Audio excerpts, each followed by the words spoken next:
My name is Huang, and I am one of the owners of Iron Rebel, and I'm in charge of the powerlifters. And it's actually a great pleasure, and it's really not a hard job. Kind of just hanging out and just catching up with all these great lifters. I've been with Iron Rebel for 5 years as an owner, and about 8 years I started off as an athlete. I think I would describe Iron Rebel as a company that just is for the lifters, whether you're a bodybuilder, powerlifter, gym rat, just anybody who likes to be in the gym. And obviously, if you break it down, the words Iron Rebel, you know, it's about lifting the iron and being a rebel. Being a rebel, whether that's going against social norms, what your parents want you to do, what society wants to tell you to do, all these, you know, social boxes that they want to put you in, and you know, it just doesn't fit everybody. So the rebel is just someone who wants to be themselves, do what they want, do what they have a passion for. And specifically with Iron Rebel, it's just those who are in the gym wanting to better themselves, no matter what their goal is, they just show up every day and just become a rebel to society without being, you know, apologetic, and just being themselves and trying to improve themselves in and outside of the gym. So the Animal Cage, it's put on by Animal. They are a great nutrition company, and I think the cage has been going on for maybe 12, 15 years. And when I first got into powerlifting, it was about 10, 11 years ago, and this was the height of Animal and the Animal Cage. And I was looking up to people like Dan Green, Garrett Griffin, Derek Kendall, and Iron Rebel had, you know, sponsored a bunch of these people. So it was just inspiration looking at these amazing strength athletes performing in the cage. And then with Iron Rebel, I just wanted to be, whether it's be part of Iron Rebel or lifting the cage someday. And it's crazy enough that years later, I became an athlete, became an owner, and lifted in the Animal Cage. So it's really a dream come true to be a part of Iron Rebel and in the Animal Cage. And it was just such a great time. This past weekend at the Arnold Sports Festival, we had 5 athletes, including me, lifting the Animal Cage, which, you know, it's a great honor, and not a lot of people get invited. And it's one of those things that, you know, it's like a career goal, once in a lifetime opportunity. And I'm just, it just shows what kind of athletes we have at Iron Rebel, that we got so many people that got invited, and it was just an amazing time. And it was just an honor to be invited with and lift with among all our athletes. First up, we'll go ladies first.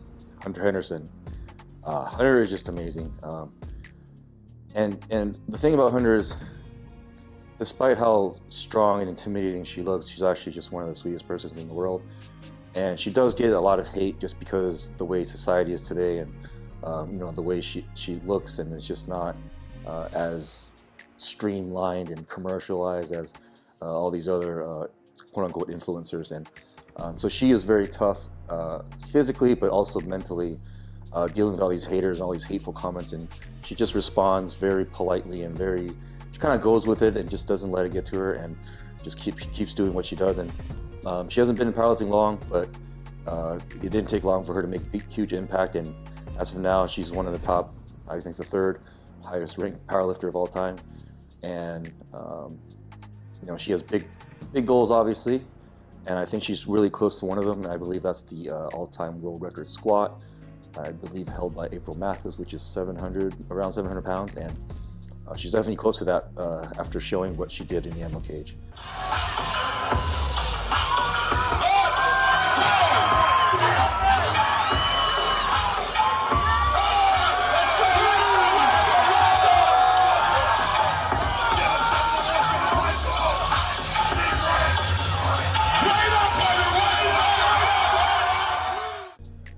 She did 750 pounds for 3 reps.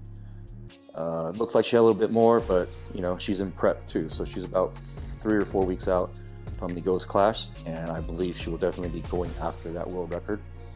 We also introduced to the world our new signature line that we created for Hunter.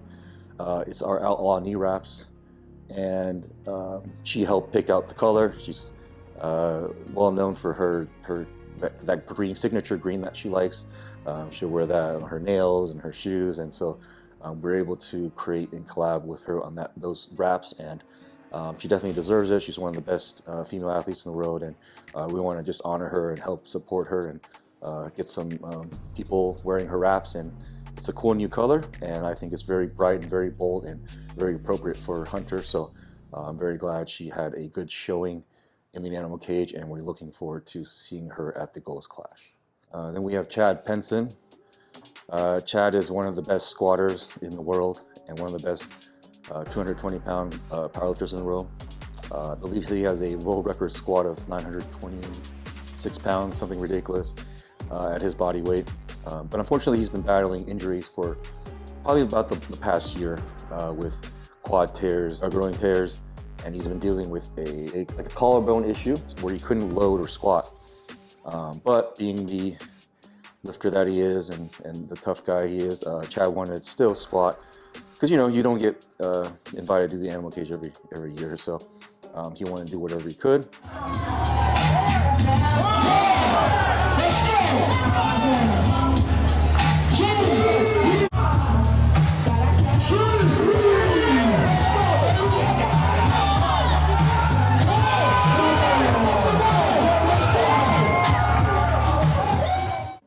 I think leading up to the animal cage, he only had squatted once in the last 2 months, so he would still show up and just wanted to do the best he could. And he ended up doing a 700-pound squat for 4 reps. But before that, this guy had the genius idea to just throw on some wraps and just go as heavy as he could after not wrapping for, I don't know, six months plus. But that's just the kind of guy he is, just give it a shot, whatever happens, happens. He had a nice squat at 770 and then went up to 850 and fortunately lost his balance, which mostly is probably not from strength, just kind of a skill and just being rusty from not being in wraps in a while. But he still hit that 700 after. I really look forward to Chad. Hopefully he gets invited back because he's definitely didn't show his full potential, and he's got plenty more. And I know he can put on a big show. So if he's ever invited back, I know he can do a lot more. So I'm looking forward to Chad getting healthy and then seeing him compete later this year. And we have Big Phil Hernon. Phil is from the Baltimore area. Well, he used to live there. He's somewhere in that area. So he's one of the biggest squatters in the world too. He also completes a multiply, and so he's pretty well-rounded. His event was the 915-pound squat, which is an unofficial world record at the 275-pound weight class in sleeves. Phil is just one of those just blue-collar, grab your lunch pail and go to work guys. Just very quiet, keeps to himself, and just lifts every day and just works hard. And I'm very glad that he got his lift, and hopefully he is also preparing for the Ghost Clash and definitely going to go for that world record squat.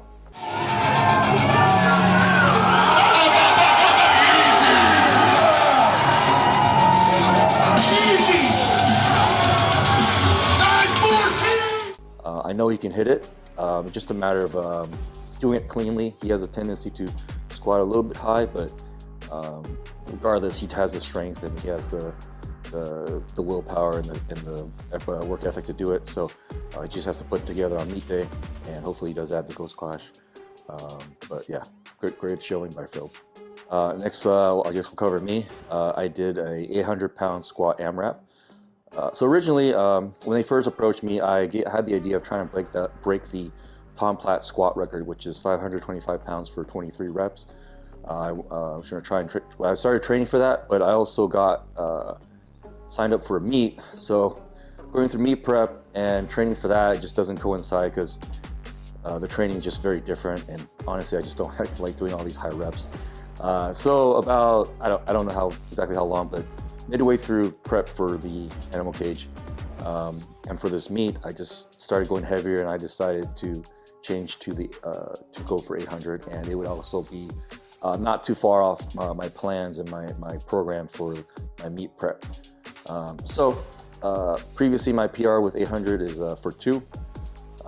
Training, I just did sets of 4 or 5 from 700. I just kept adding weight every week, and then hoping to peak for the animal cage. And my goal for the ammo cage was to get 4 reps and hopefully 5. Thankfully I got 4, which I'm happy with.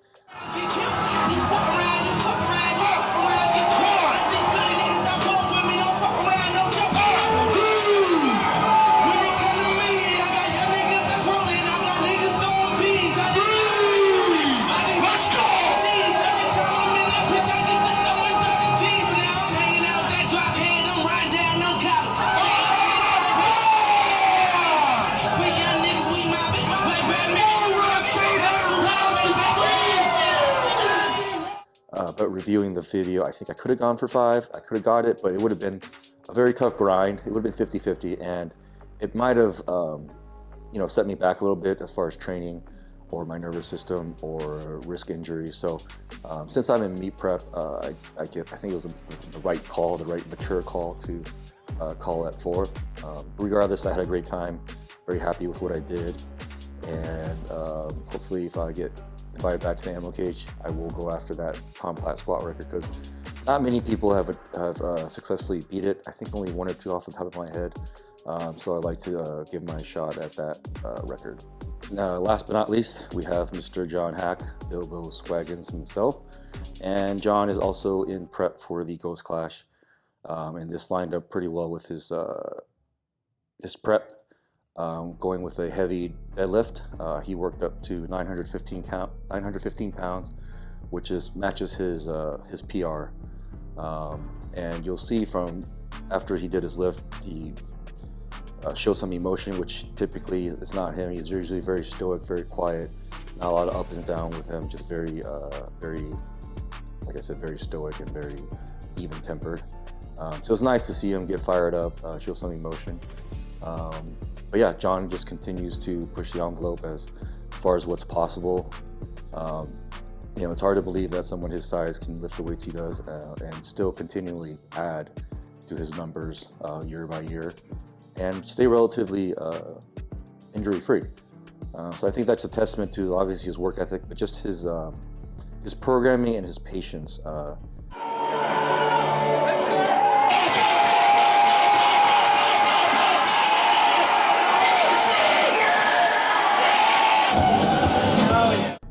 He takes each prep, each offseason just very conservatively. His goal is to just add 5 pounds here, 5 pounds there, not ever going off plan or overshooting. So I think that's one of the biggest reasons for his consistency and for his numbers still rising, even at the level he's at. So hopefully John, we see some crazy numbers at the Ghost Clash for John. So Ken is kind of like an unofficial athlete. He's my training partner, Ken Cooper, and if you guys see him, until you see him in person, you just can't appreciate how big this guy is. He's 6'2", 6'3", 315 pounds, lean, and he's just a freak. And it's not hard training with him. It is hard programming him because I have to constantly tell him or get him to back off. This guy will train for 4 or 5 hours nonstop. He just kill himself, grind himself to the ground, and be happy about it.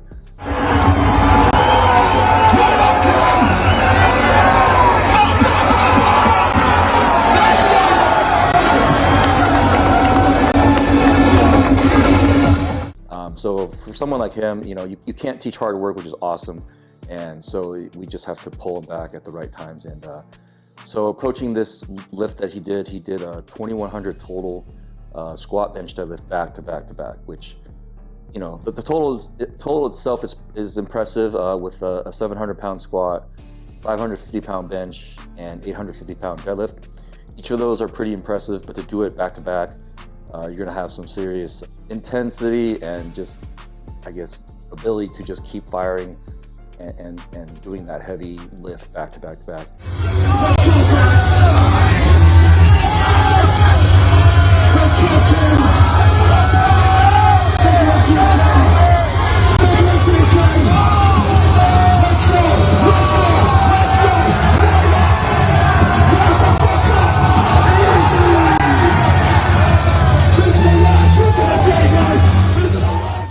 And the conditioning to do the warm-ups and do that lift back to back to back. So training for that was kind of interesting because it's not something anybody trains for.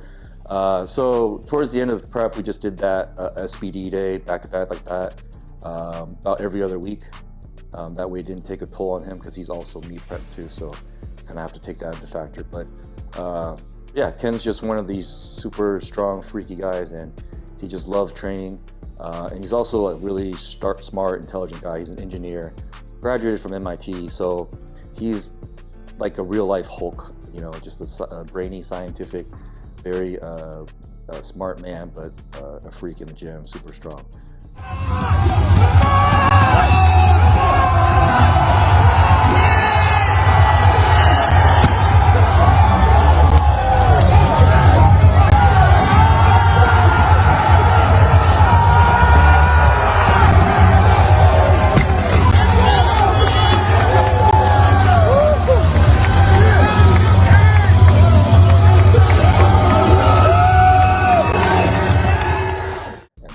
Hopefully we see some great things from Ken.